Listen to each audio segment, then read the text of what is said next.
Cześć kochani, witam Was serdecznie w trzecim odcinku Młodzi Młodym. Dzisiaj chcemy z Wami porozmawiać o relacji. O relacji do rozmowy, o której zaprosiłam dzisiaj siostrę Bartłomieję ze Zgromadzenia Sióstr Świętego Józefa. Witamy siostrę serdecznie, szczęść Boże. Siostra jest też katechetką w Zespole Szkół Ekonomicznych w Toruniu. Na co dzień przebywa i pracuje z młodymi, z młodzieżą. Więc o różnych relacjach i o tym, jak te relacje wyglądają, może nie zawsze do końca dobrze, a jak powinny wyglądać, na pewno troszeczkę wie i się z nami tą wiedzą dzisiaj podzieli. Jednak pierwsze pytanie, które chcę skierować, zanim zadam je siostrze, kieruję do Was. Jakie Waszym zdaniem powinny być fundamenty relacji? Jakie znasz fundamenty relacji?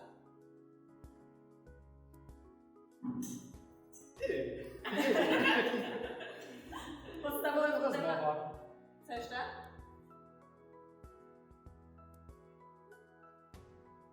Okej, rozmowa. Podstawowe fundamenty relacji to dla Ciebie? Szczerość. Myślisz podstawowe fundamenty relacji, czyli?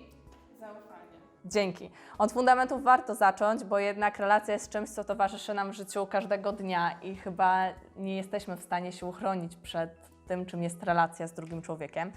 Więc właśnie, jakie powinny być fundamenty relacji? Od czego powinniśmy zacząć? Dla mnie fundamentem każdej relacji z drugim człowiekiem i z Panem Bogiem jest właśnie zaufanie tej drugiej osoby i taki szacunek. Zobaczenie w tym drugim człowieku właśnie jego godność, jego piękno, to wszystko, co ma, co posiada, czym go Pan Bóg obdarzył. A jakby te relacje wszystkie są, każda będzie inna, o czym też zaraz powiemy, ale w relacjach pojawiają się też te relacje mniej dla nas wygodne, relacje trudne, sytuacje, w których nie zawsze się dogadujemy. I co położyć na fundament takiej relacji, która jest dla nas niewygodna? Co zrobić, żeby i tak z tym drugim człowiekiem funkcjonować, kiedy musimy ze względu na pracę, na szkołę czy na wspólne miejsce przebywania? Szacunek dla tej osoby i takie zrozumienie jej, przyjęcie po prostu taka, jaka jest. Bo właśnie, trzeba czasem z tą drugą osobą żyć, a być może my jesteśmy dla niej też może niezbyt sympatyczni, czy po prostu zwyczajnie nas nie lubi. I wtedy też mi osobiście pomaga też modlitwa za taką osobę, nie? Której może czasem mniej lubię. Z którą jest trudniej. Z którą jest trudniej, no właśnie. I też takie bronienie za wszelką cenę jej dobrego imienia, czyli nie wchodzenie z kimś w takie negowanie tego człowieka, krytykowanie, tylko właśnie obronić tego człowieka i rzeczywiście to bardzo pomaga, bo wtedy się widzi dużo dobra w tej drugiej osobie, nie? Pomimo wszystko właśnie, nawet jak nas denerwuje, ale właśnie każdy z natury jest dobry. Szukać tego, co jest dobre i pozytywne, a nie skupiać się na tym, co nas wkurza, nie? No, okej, a napomnieliśmy już o tym, że te relacje są różne. I teraz też moje drugie pytanie, które chcę skierować najpierw do Was. Jakie znacie rodzaje relacji? Różnorodność relacji, czyli jakie znasz relacje? To każda relacja ma inną jakby historię i każdy inaczej te relacje odczuwa. A jakie znasz rodzaje relacji? Rodzaje relacji no to, nie wiem, koleżeńska, przyjacielska już, bardziej też relacja małżeńska, już takie głębsze relacje i inne. Dzięki! Każda relacja jest naprawdę indywidualna. Każdy inaczej wchodzi w relację i każdy też inaczej tą relację z drugą osobą daje. Że ktoś się z kimś lepiej dogaduje, z kimś słabiej na przykład. Każda relacja jest inna w zależności od osób, które ją tworzą, w zależności od charakteru.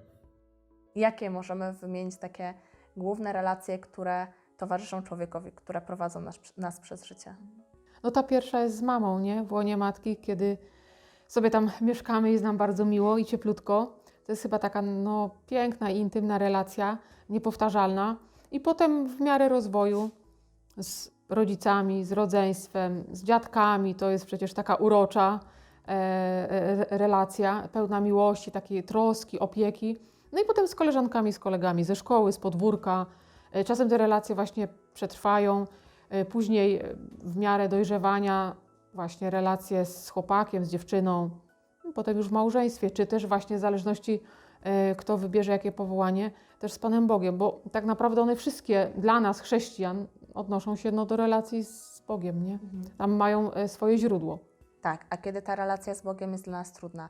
Nawet chcemy czasami tę relację nawiązać z Bogiem, z Chrystusem, ale mamy gdzieś taki opór. I czasami słyszy się o tym, że wynika ta trudność w relacji, bo może nie opór, bo zakładamy, że chcemy tą relację tworzyć, ale mamy z tym trudność.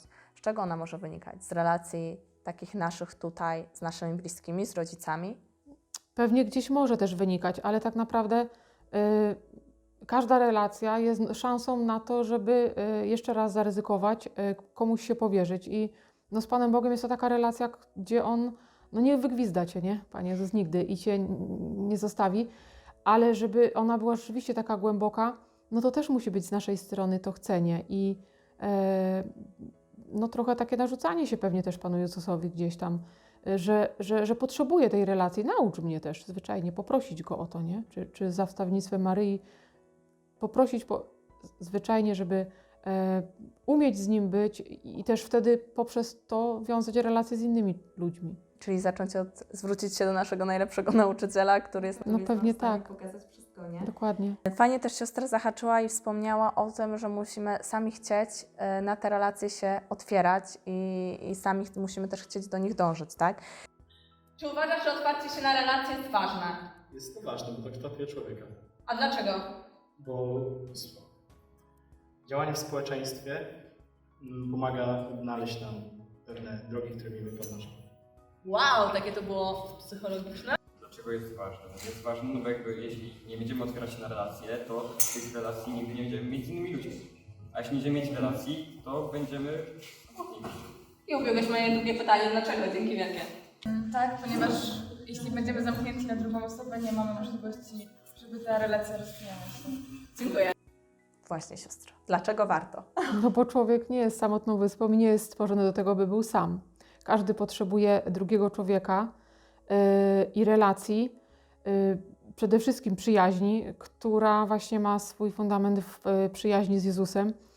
I tak naprawdę nawet niewierząca osoba, czy która, nie wiem, szuka Boga, jest daleko, powie Ci, że naprawdę co najlepsze może zrobić, to iść do przyjaciela, przyjaciółki, wygadać się, powiedzieć to, co leży ciężkie na sercu i naprawdę to pomaga. Zresztą pewnie większość z nas ma takie doświadczenie, czy to koleżanki, czy kolegi, ale właśnie ta głęboka relacja przyjaźni, nie? Jest ona rodzajem właśnie miłości i wypływa z tej miłości. I też, co tam jeszcze było? Wytnie się jak coś. Dlaczego też warto, Aha, jak otworzyć się na taką relację? Myślę, że czasem poszukujemy tak dużo tych relacji. Ja jeszcze nie jestem z tej epoki, że były Facebooki i tak dalej, te wszystkie Instagramy. I taka relacja właśnie przyjaźni przyszła sama. Po prostu, a dziś widzę, że ona jest darem Pana Boga. I po prostu, samo przyszło. Sama się pokazała. Sama się pokazała i jest piękna, jest czysta, przede wszystkim jest dobra, nie? Jest takim umocnieniem właśnie. Takim prawdziwym, którego każdy z nas gdzieś Tak, potrzebuje, każdy prawda? potrzebuje, dokładnie. A gdybym miała teraz siostra na koniec skierować takich może kilka krótkich porad, tyle ile siostrze przyjdzie na myśl, do naszych słuchaczy, do tych, którzy nas oglądają, którzy trafią na nasz odcinek. Kilka takich krótkich, technicznych, nazwijmy to porad, jak zadbać o relacje, jak budować relacje. Zadbać o relacje. Trzeba mieć kontakt z tą osobą. Nie da się chodzić z chłopakiem i nie dzwonić do niego, nie spotykać się. Tak samo w małżeństwie, tak samo w przyjaźni. Trzeba zawsze szukać kontaktu, na tyle, ile się da. Ja też zawsze, jak się mam spotkać z przyjaciółkami, czy z liceum, to czy we wakacje, czy kiedykolwiek jakiś wolny czas spróbujemy zawsze wygospodarować, żeby jednak się spotkać, nie? I to jest, myślę, ważne. Też takie wspieranie się wzajemne, czy przez modlitwę, czy przez właśnie nawet SMS, jak się masz, co słychać, zadzwonić. Na pewno kontakt. Taki zwyczajny, ludzki, po prostu zwykły. Nie? Bycie Pamiętać, ze sobą, tak, pamiętanie o sobie. jak nawet jesteśmy daleko, imieniny, urodziny, sprawić, kartkę napisać. Ja bardzo często kartkę piszę. Tak i wyślę pocztą. To jest miłe. Trochę zapomniana już technika, No, prawda? ale jest bardzo miła i z pięknych można zrobić ręcznie kartkę, można gdzieś kupić naprawdę fajną, miłą kartkę. I to jest takie potrzebne do budowania tej relacji właśnie. Czyli kontaktujmy się i wspierajmy. Wydaje mi się, Nie że... zapominajmy właśnie o tych ludziach, nie? Którzy są blisko. ale też bez przesady, nie uczepmy się ich, bo po prostu nam się wymkną, nie? To ma być Tak. taka no, wolność właśnie w tej relacji, nie? Trochę mi przyszło, jak siostra o tym powiedziała, takie sformułowanie też wyczytane gdzieś w internecie, że relacja jest jak szklanka. Nie możemy jej ścisnąć za mocno, bo pęknie, ani trzymać zbyt słabo, bo nam spadnie i też upadnie. Musimy ją trzymać odpowiednio. I wydaje mi się, że tak też możemy trochę podsumować ten nasz odcinek. Także ja bardzo siostrze dziękuję za poświęcony nam czas i za tą rozmowę. Was, kochani, zapraszam już do kolejnego odcinka za miesiąc z kolejnymi naszymi gośćmi. Dzięki Wam za to, że jesteście i że oglądacie z nami. A kto z Was jeszcze nie oglądał 2 poprzednich naszych odcinków, tych serdecznie zapraszam. Są na kanale, więc wpadajcie i nadróbcie zaległości. Do zobaczenia za miesiąc. Z Panem Bogiem. Z Panem Bogiem, dziękuję.